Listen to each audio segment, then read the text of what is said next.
how, our mental health intersects with our careers, because they are not islands onto themselves. Your mental health is just as important as you showing up with a new, shiny, cool, interesting circus act, circus skill, circus show, or circus tool, whatever you want to call it. Remember that you are your most important, I would say, I don't like to say product, but mechanism. You're your most important organism, and nothing else matters if everything about you isn't going right, no matter how everything might seem to be. If things eventually start going well for you and things start picking up for you, remember that this is the most important part that you can do while things are down, and to really reinforce your mental health so that you can have a really strong, flourishing, positive career that you can sustain and that you can be proud of, and that I think, can serve the larger community and inspire others. We don't have backups. We don't have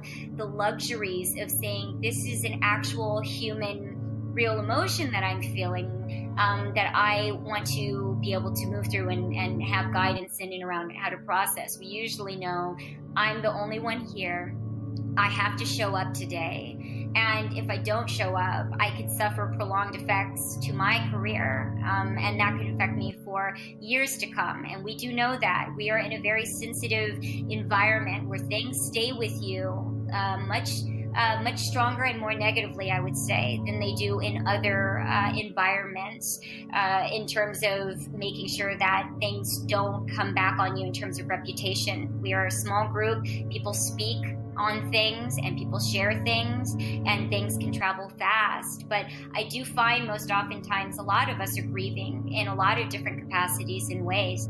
You don't deserve to suffer in an environment that does not take care of you, but sources so much goodness from you. And I think, again, circling back around, you said we are one of the last mediums that is so underregulated. And I don't think that can be lost on any of us. And I think it's very important for everyone to remember that if you are struggling right now, know that, there is not a big network created around circus arts to support you in the way that you should be supported, and an environment you've given so much to that is, doesn't really have a lot of platforms to help us land very gently or softly.